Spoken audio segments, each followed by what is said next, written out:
इतिहास गवाह है कि जब किसी देश की आवाम को रोटी के लिए मोहताज कर दिया जाता है तो सरहदें और खोखले राजनीतिक नारे अपने मायने खोने लगते हैं। आज हम जिस बगावत की बात करने जा रहे हैं उसकी शुरुआत किसी राजनीतिक दफ्तर से नहीं हुई है, बल्कि खाली पेट और सूखी रसोई से इसकी शुरुआत की गई है। मैं बात कर रही हूँ पीओके की, जहाँ की जनता सड़क पर है और उसकी हजारों नहीं बल्कि लाखों वजह निकलकर सामने आई हैं। चलिए वीडियो को लास्ट तक जरूर देखिएगा। विस्तार से आपको बताऊंगी कि आखिर पाकिस्तान अधिकृत कश्मीर में हो क्या रहा है। नमस्कार, आपके साथ मैं पल्लवी रविंद्र सिंह। पीओके के रावलकोट में जो हो रहा है वो सिर्फ एक विरोध प्रदर्शन नहीं या उन लाखों लोगों के सब्र का टूटना है जिन्हें 7 दशकों से सिर्फ झूठ परोसा गया है, झूठे सपने बेचे गए। सोचिए, जिस सरकार का काम अपनी जनता की हिफाजत करना होता हो, अगर वही सरकार अपने ही लोगों का राशन पानी और बुनियादी ज़रूरतें बंद करने लग जाए, चोरी करने लग जाए, दबाने लग जाए, तो आखिर जनता क्या करेगी। बीते 22 दिनों से शहबाज शरीफ सरकार ने रावलकोट की घेराबंदी करके रखी हुई है, लेकिन भूख ने लोगों को डराने के बजाय निडर बनाकर रख दिया। आज पीओके का आम नागरिक पाकिस्तानी सत्ता और सेना की आंखों में आंखें डालकर कह रहा है कि अगर तुम हमें रोटी नहीं दोगे तो हमें तुम्हारी कोई ज़रूरत भी नहीं है। भूख और धोखे से उपजी साग ने अब एक ऐसा मोड़ ले लिया है जहां पीओके की जनता मदद की उम्मीद में भारत की तरफ टकटकी लगाकर देख रही है। और यही वजह है कि सवाल उठ रहा है कि क्या पाकिस्तान अपने ही बुने जाल में बुरी तरीके से अब फंस चुका है। दशकों से, आपको याद हो, कश्मीर के नाम पर राजनीति करने वाला पाकिस्तान अब उसके पैरों तले से जमीन खिसकने लगी है। पीओके की रावलकोट में बगावत की आग भड़क उठी है। हजारों लोग सड़कों पर हैं और मांग क्या कर रहे हैं? मांग यह है कि पीओके पाकिस्तान का हिस्सा अब नहीं है। पिछले 22 दिनों से शहबाज शरीफ सरकार के खिलाफ ऐसा प्रदर्शन किया जा रहा है जिसे देखकर पाकिस्तानी सेना भी खौफ में आ जाए। लेकिन सबसे बड़ी बात जो इस प्रदर्शन से निकलकर सामने आई है वो यह है कि पीओके के लोगों ने खुलेआम पाकिस्तान सरकार को चेतावनी दी, अगर हमारे हालात नहीं सुधरे तो हम भारत के साथ जुड़ जाएंगे, भारत में शामिल हो जाएंगे।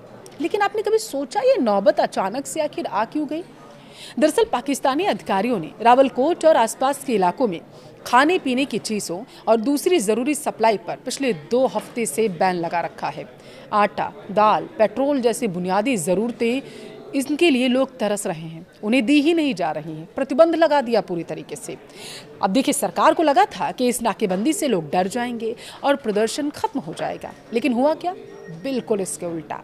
नाकेबंदी ने आग में घी जैसा काम कर दिया है और विरोध प्रदर्शन और भी ज़्यादा हिंसक और तेज़ हो गया। प्रदर्शनकारियों का साफ कहना है कि पाकिस्तान की शहबाज शरीफ सरकार उनके साथ सौतेला व्यवहार कर रही है।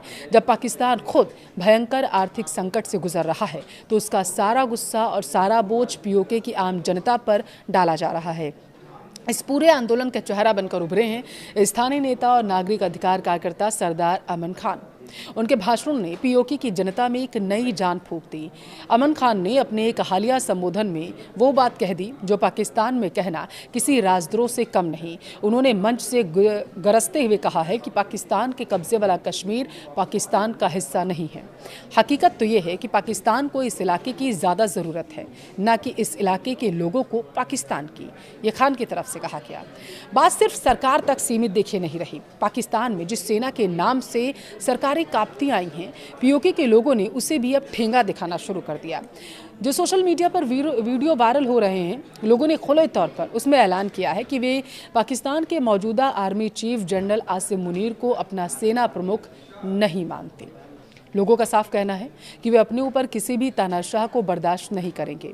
अब आते हैं उस पॉइंट पर जिसने इस पूरे प्रदर्शन को अंतर्राष्ट्रीय सुर्खियों में लाकर खड़ा कर दिया। भारत का जिक्र 9 जून से लाइन ऑफ कंट्रोल यानी एलओसी के पास एक अलग ही धरना प्रदर्शन के तहत देखने को मिल रहा है। वहां पर जोरों से भारत का नाम लिया जा रहा। सरदार अमन खान ने अपने समर्थकों और पाकिस्तान सरकार को दरअसल एक अल्टीमेटम दे दिया। उन्होंने कहा कि अगर खाने पीने और दूसरी ज़रूरती चीज़ों पर पाबंदी लगाई गई और इसी तरीके से आगे जारी रहा तो वो लोग चुप नहीं बैठेंगे और इस इलाके के लोग मदद के लिए सीधे भारत की ओर अब देखने लगेंगे।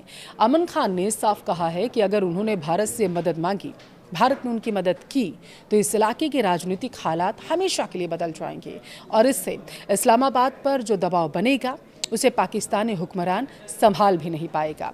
अब ज़रा सोचिए आप, एक तरफ भारतीय कश्मीर में विकास हो रहा है, स्मार्ट सिटीज़ बन रही हैं, पर्यटन रिकॉर्ड तोड़ हो रहा है, तो वहीं दूसरी तरफ पीओके में लोगों को 2 वक्त की रोटी के लिए भी अपनी सरकार से लड़ना पड़ रहा है। वो अनाज के लिए वहाँ पर त्राहिमाम हो रहा है, सड़कों पर लोग उतर आए। और यही वो फ़र्क है जिसने पीओके की जनता की आंखें खोल कर रख दी। यह आग सिर्फ रावलकोट या पीओके तक सीमित नहीं है। इस आंदोलन की गूंज अब 7 समुंदर पार भी सुनाई दे रही है। विदेशों में रहने वाले कश्मीरी और पीओके के समर्थकों ने कई देशों में पाकिस्तानी दूतावासों और राजनयिक मिशनों के बाहर जोरदार प्रदर्शन किया है। अंतर्राष्ट्रीय मंचों पर पाकिस्तान हमेशा कश्मीर का राग अलापता है, लेकिन अब दुनिया देख रही है कि उसके अपने ही कब्जे वाले इलाके में मानवाधिकारों का किस तरीके से हनन हो रहा और वहाँ की जनता पाकिस्तान से कितनी नफरत करने लगी है। रावलकोट का यह प्रदर्शन सिर्फ एक राशन का मुद्दा नहीं है, यह दशकों से दबाए गए गुस्से का ज्वालामुखी है जो अब फट चुका है। पीओके के लोग अब समझ चुके हैं कि पाकिस्तान ने उनका सिर्फ इस्तेमाल किया। भारत के साथ जुड़ने की मांग कोई साधारण बयान नहीं, बल्कि अब पाकिस्तान के वजूद पर एक सीधा तमाचा है। सरदार अमन खान के शब्द और रावलकोट की सड़कों पर गूंजते नारे इस बात का साफ प्रमाण है कि आप ताकत के दम पर ज़मीन तो कब्जा सकते हैं, लेकिन वहाँ के लोगों का दिल नहीं जीत सकते। पाकिस्तान ने दशकों तक कश्मीर के नाम पर अपनी आवाम को गुमराह किया, लेकिन आज जब पीओके के लोगों के सामने अपने बच्चों का पेट भरने का संकट खड़ा हो चुका है, तो उन्हें समझ आ चुका है कि उनका असली हमदर्द आखिर कौन हो सकता है। एलओसी के पार भारत की ओर देखना सिर्फ एक राजनीतिक चाल नहीं है, बल्कि यह जिंदगी बचाने की एक हताश और आखिरी पीओके के लोगों की पुकार है। यह प्रदर्शन दुनिया के लिए एक कड़ा संदेश भी है। एक तरफ वह तंत्र है जो अपने ही लोगों को बुनियादी हकों के लिए तरसा रहा है, दूसरी तरफ एक ऐसा भविष्य है जहां स्थिरता, विकास, सम्मान है।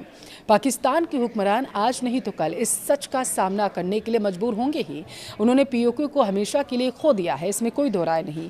नक्शे पर नहीं तो कम से कम वहाँ के लोगों के दिलों में तो अब पाकिस्तान नहीं है। अब देखना ये होगा कि क्या पाकिस्तानी सेना इसे हमेशा की तरह ताकत के दम पर कुचलने की कोशिश करेगी या फिर पीओके सच में एक नए भविष्य की ओर कदम बढ़ाएगा। भारत सरकार भी इन घटनाक्रमों पर बारीकी से नजर बनाए हुए है। आपको क्या लगता है, क्या पीओके के लोगों का भारत में विलय का सपना जल्द हकीकत होने वाला है? कमेंट में जरूर बताएं।